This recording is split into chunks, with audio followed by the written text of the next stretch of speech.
अगर 2 अखरोट के मगज़ बच्चों को रात सोते वक्त खिलाए जाएं तो इनके पेट के कीड़े मर जाते हैं। फैमिली डॉक्टर का बताया टोटका।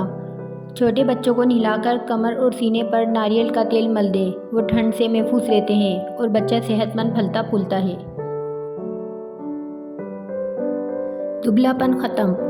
दुबलापन दूर करने के लिए रोज़ाना गन्ने का रस बाकायदगी से इस्तेमाल करें। गन्ने का रस फरबे करता है, इंशाल्लाह तेज़ी से जिस्मानी वज़न बढ़ना शुरू हो जाएगा।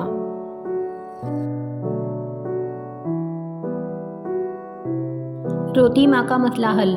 जो बच्चे चल न सकते हों, जिनकी बैकबोन कमज़ोर हो, जिनको डॉक्टर ने जवाब दे दिया हो, इनके लिए 1 कप सरसों के तेल में 1 मुट्ठी लौंग जलाएं और इनको रीढ़ की हड्डी पर मालिश करें तो बच्चा चंद ही माह में चलने लगेगा। शर्तिया रंग गोरा। हामला औरत अगर दौरान हमल इब्तिदाई और आखिरी महीनों में 1 छिटाक मिश्री के साथ रोज़ाना 2 छिटाक कच्चा कद्दू इस्तेमाल कराया जाए तो बच्चे का रंग शर्तिया तौर पर सुर्ख सफ़ेद होगा इंशाल्लाह। नींद ना आने की शिकायत ख़त्म। अगर आपको बेख्वाबी की शिकायत हो तो चाय का 1 चमचा ज़ीरा लेकर पके हुए केले के गूदे में मिला लें। इससे खाने से रात को गहरी नींद आएगी। आँखों के सियाह हल्के ख़त्म। आँखों के गिर्द पड़ने वाले हल्कों और गहरे दागों को साफ़ करने के लिए 1 चाय का चम्मच बादाम रोगन, 1 चाय का चम्मच ककड़ी का रस और 1 चाय का चम्मच आलू का रस बाहम मिलाकर लगाएं। कड़वे टॉनिक के मीठे फ़ायदे।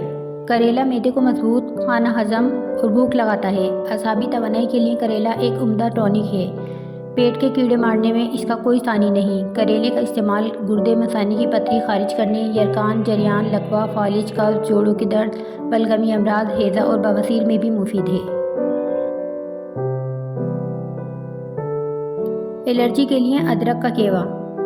अदरक का केवा बनाकर शहद डालकर दिन में 2-3 मरतबा पिएं। इससे आपको बहुत फ़र्क महसूस होगा।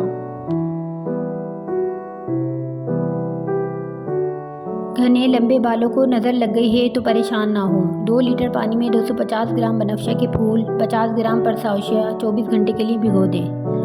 फिर इस पानी को 1 लीटर तिलों के तेल शामिल कर दें और चूल्हे पर धीमी आंच से इस वक्त तक पकाएं कि पानी निस जल जाए। छान कर तेल बोतल में महफूज कर लें। रोज़ाना रात को अच्छी तरह सर में जज़्ब कर लें। लंबे घने बाल दोबारा हासिल करें। खांसी ना रुक रही हो तो ये टोटका भी आजमाएं। अगर किसी की खांसी ना रुक रही हो तो 2 सेब के छिलकों को 1.5 कप पानी में इतना पकाएं कि आधा कप रह जाए। इसमें 1 चमचा शहद मिक्स करके पी लें। इतना गर्म हो जो पिया जा सके। 3 दिन पीना है। खांसी का नामो निशान भी नहीं रहेगा। सर्दी में ये दाने रखें आपको नज़ला ज़ुकाम और खांसी से दूर।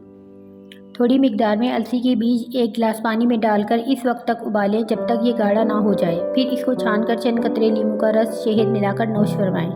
नज़ला ज़ुकाम और खांसी से निजात के लिए लाजवाब टोटका है।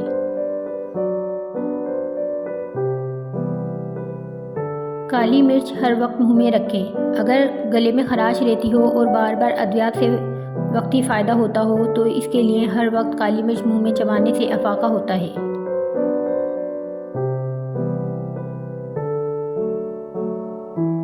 गले और सीने के तमाम अमराज के लिए मूली का ताज़ा जूस 1 चाय का चम्मच हम वज़न शहद थोड़ा सा नमक मिलाकर इस्तेमाल करना गला बैठ जाने, काली खांसी और सीने के दीगर अमराज में बहुत मुफीद है। ये टोटका दिन में 3 मरतबा इस्तेमाल करें। दालचीनी। दालचीनी ब्लड प्रेशर, कोलेस्ट्रॉल को बढ़ने से रोकती है। इसका सिर्फ 1 चुटकी पाउडर शहद में मिलाकर खा लिया जाए तो ये हाई ब्लड प्रेशर, कोलेस्ट्रॉल और वज़न कम करने में मददगार साबित होती है। बदहज़मी ख़त्म, मोटापा ख़त्म, जिस्म फिट। अगर खाना खाने से पहले 2 चमचे शहद में थोड़ी सी दालचीनी डालकर खा ली जाए तो खाना जल्दी हज़म हो जाता है। अगर पेट भर कर भी खाया जाए तब भी इसको हज़म कर देता है। इससे मोटापा भी दूर होता है और जिस्म भी फिट रहता है। मौसम बदल रहा है, आप ना बदल जाइएगा। मौसम बदलने से जिस्म भारी लगे और बदन टूटने लगे तो तुलसी जैसे न्याज़बू कहते हैं, इसके 7 खुश्क पत्ते लेकर प्याली पानी में खूब पकाएं। केवा बनाकर इसमें ज़रा सी दालचीनी या नमक मिलाकर पी लीजिए। नज़ला ज़ुकाम होगा, सर दर्द भी गायब हो जाएगा। हाजमे की दवा। खाने में अगर हरी मिर्च की चटनी इस्तेमाल की जाए तो वो खाने को जल्द हजम करने में मदद देती है। हरी मिर्च जिस्म में खून को जमने नहीं देती और सांस की तकलीफ को दूर करने में भी मुआविन साबित होती है।